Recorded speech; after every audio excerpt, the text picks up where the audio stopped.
कई लोगों की लाशें, कटे हाथ पैर और लाल चादरें देखी थी अभिनव दास ने, जो उस समय कोरोमंडल एक्सप्रेस से ट्रैवल कर रही थी। सिचुएशन इतना भयानक था कि आप जहाँ भी देखे किसी का कटा हुआ सर, किसी का बिना सर का बॉडी, किसी का कटा हुआ पैर, हाथ ऐसे पड़े हैं। और वह उन कुछ खुशकिस्मत लोगों में से थे जो उस हादसे से बच गए।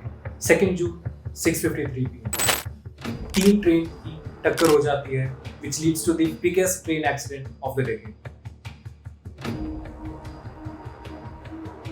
हम आज यह कोशिश करेंगे इस एक्सीडेंट का पूरा डिस्क्रिप्टिव आपके सामने प्रेजेंट। हमारे स्कूल में जो डेड बॉडी रखा गया था उसको देखकर तो मेरा दिल घबरा गया है, क्योंकि रेस्क्यू ऑपरेशंस बालासोर में हुए कोरोमंडल रेल हादसे के 6 दिन बाद तक जारी थे।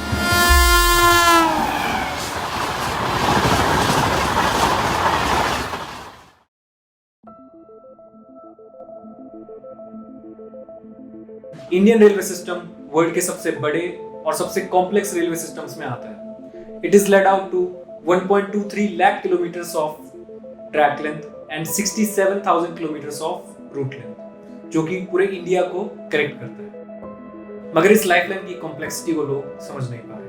2 जून को जो बालासोर में एक्सीडेंट हुआ, उसमें दिक्कत कोरोमंडल एक्सप्रेस ट्रेन की डीरेलमेंट की वजह से थी। कैसे? आइए मैं आपको बताता हूं। कोरोमंडल सुपरफास्ट एक्सप्रेस, जिसे हॉस्पिटल एक्सप्रेस के नाम से भी जाना जाता है, वह कनेक्ट करती है बंगाल के विलेजेस को सिटीज से, जिस वजह से उसमें काफी ज्यादा लेबरर्स एंड पेशेंट्स ट्रेवल करते हैं in search of better jobs and health treatments. क्या इतना बड़ा जो हादसा हुआ उसके बाद में आप जा रहे हो, डर लग रहा है? डर तो लगता है, क्या करेगा। इसी वजह से इस ट्रेन की पैसेंजर डेंसिटी नॉर्मल से काफी ज्यादा रहती है and it mostly runs overcrowded. अब बात करें अगर रेलवे ट्रैक सिस्टम की, तो इंडियन रेलवेज ने एक काफी डेरिवेटिव तरीका निकाला है for the time management of the tracks. Balasore में 4 रेलवे ट्रैक्स हैं, एक अप में, एक डाउन में और 2 लूप ट्रैक्स। लूप ट्रैक्स का काम ये होता है कि अगर main up and main down पर 2 ट्रेन साइमल्टेनियसली चल रही होती है, तो the driver of the slower train takes the loop track and stands by to let the faster train move ahead. और इसी रूल ने बहुत बड़ा रोल प्ले किया है इस एक्सीडेंट में। फर्स्ट इन्वेस्टिगेटरी रिपोर्ट्स के मुताबिक कोरोमंडल एक्सप्रेस के ड्राइवर के पास ग्रीन सिग्नल था to take the main up line, पर जैसे ही वह जंक्शन के पास पहुंचता है, उनको एक रेड सिग्नल मिलता है and it had to take the loop track. वहां पहले से ही एक गुड्स ट्रेन थी, कोरोमंडल एक्सप्रेस को भी जगह देने के लिए। कोरोमंडल एक्सप्रेस का हाई स्पीड पे लूप ट्रैक पे जाना and then extreme collision with the goods train led to the derailment of 13 coaches of the train. उनमें से 3 coaches Visvesvaraya terminal Howrah superfast express से कोलाइड करते हैं और उसके भी 3 coaches at the speed of 130 km/h derail कर देते हैं। 300 प्लस डेथ्स के बाद भी this accident was mitigated to a greater extent because दोनों ही ट्रेन्स में जर्मन LHB कोचेस थे, जो कि एक इंपैक्ट कोलिजन के बाद भी अलग अलग हो जाते हैं, क्योंकि अगर ये कोचेस एक के ऊपर एक चढ़ जाते तो the number of deaths would have been innumerable. इस एक्सीडेंट के बाद आप लोगों ने कवच सिस्टम के बारे में सुना होगा कि आखिर कवच सिस्टम है क्या और वह ईस्टर्न बेल्ट पर क्यों नहीं इंप्लीमेंट हुआ, और अगर वह इंप्लीमेंट होता भी तो क्या वह इस एक्सीडेंट को रोक पाता। कवच इंडिया में ही बनाया गया एक ऑटोमेटिक ट्रेन प्रोटेक्शन सिस्टम है, जिसे research, design and standards organisation ने बनाया है। इस सिस्टम की खास बात यह है कि ये ट्रेन्स को पास ही नहीं करने देता अगर उनके पास रेड सिग्नल है, एंड अपने आप इमरजेंसी ब्रेक्स भी अप्लाई कर देता है। असली बात तो यह है कि यह सिस्टम सेफ्टी इंटेग्रिटी लेवल 4 का माना जाता है, जो कि दुनिया में सबसे ज्यादा Safety system that world uses is practically a European system called ETCS. We decided to design and develop our own system out here, which has to be simple, which can be replicated, taken to the world. TCS L2, level 2. This is better than level 2 and comparable to level 3. The Kavach stops the system exactly at 400 meters automatically. इसका मतलब इसकी accident probability 1 in 10,000 years है। हाँ, 10,000 में से एक नहीं, बल्कि 10,000 सालों में एक बार।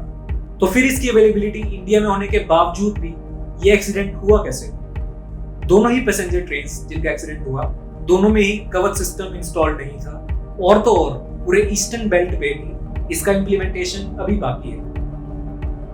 क्योंकि कवच सिस्टम की इम्प्लीमेंटेशन सबसे पहले हाई कंसंट्रेशन वाले पैसेंजर रूट्स पे होगी, जैसे दिल्ली मुंबई, दिल्ली कोलकाता या फिर और भी गोल्डन क्वाड्रिलेटरल वाले शहर। उसके बाद interstate high density routes and सबसे लास्ट में हाई डेंसिटी ट्रेड रूट्स। अभी तक कवच सिस्टम सिर्फ 760 यानी 760 लोकोमोटिव्स में ही इंस्टॉल किया गया है और इंडिया के पास 10,000 लोकोमोटिव्स हैं। लेकिन फिर भी अगर कवच सिस्टम दोनों ट्रेन्स में इंस्टॉल्ड भी होता तो भी इस एक्सीडेंट को रोक पाना इम्पॉसिबल था, क्योंकि कवच सिस्टम की कुछ लिमिटेशंस हैं। इसमें सबसे पहली ये है कि वो ट्रेन्स की स्पीड्स को कंट्रोल करता है, उनके ट्रैक्स के सिग्नल्स पर उसका कोई कंट्रोल नहीं। एंड हमारा जो रेलवे सिस्टम है it is purely electronic and in fact managed by machine, जो कि 99.9% एररलेस चलती है। मिसेस जया वर्मा, जो कि रेलवे मिनिस्ट्री की एक बोर्ड मेंबर है, according to her it's a machine and it's not controlled by human, therefore internal factors were not at all involved in this accident, बल्कि कोई एक्सटर्नल फैक्टर ही थी। तो ओवर स्पीडिंग की कोई बात नहीं थी। सिग्नल एकदम जो उसको दिख रहा था ग्रीन था और उसको सीधा जाना था। किसी कारणवश जो कारण अभी इन्वेस्टिगेशन में है कि सिग्नलिंग में कोई परेशानी पाई गई, लेकिन वो भी प्रिलिमिनरी जानकारी है। हमारे जो कमिश्नर ऑफ रेलवे सेफ्टी हैं उनकी जांच चल रही है। And our railway minister mister Ashwini Vaishnaw, उन्होंने खुद कहा है कि they speculate an external human error because it was impossible for the signal to be red for the Coromandel express. एकदम क्लियर इसका रूट कॉज, इस इतने दर्दनाक, इतने भयानक एक्सीडेंट का रूट कॉज ऑलरेडी आइडेंटिफाई हो गया है। जो इंडिपेंडेंट बॉडी है कमिश्नर रेल सेफ्टी, उन्होंने इन्वेस्टिगेशन किया है। मेरा इस वक्त कमेंट करना ठीक नहीं होगा। Let the inquiry report come out, but the cause of the accident has been identified and the people responsible have been identified. इस एक्सीडेंट से हमें यह पता चलता है कि सम थिंग्स आर इनएविटेबल। आप कोई भी काम कितना भी प्लान या अनप्लान मैनर में कर लें, there are some external factors that will work in a certain way and you have no control over them. बाकी जो लोग जो एक्चुअली में फर्स्ट रेस्क्यूअर्स थे, जिन्होंने इंजर्ड लोगों को हॉस्पिटल्स में पहुंचाया, they are the true heroes of this situation. बाकी इस एक्सीडेंट की सीवियरिटी तो आप इस बात से पता लगा सकते हैं कि जो एनडीआरएफ के वर्कर्स इस रेस्क्यू ऑपरेशन में इन्वॉल्व थे, उन्होंने इतना ग्रूसम सीन देखा कि सरकार को उनकी मेंटल सेफ्टी के लिए थेरेपी सेशंस तक प्रोवाइड कराने पड़े। मैं बस उम्मीद करता हूं कि everyone injured in this accident become safe.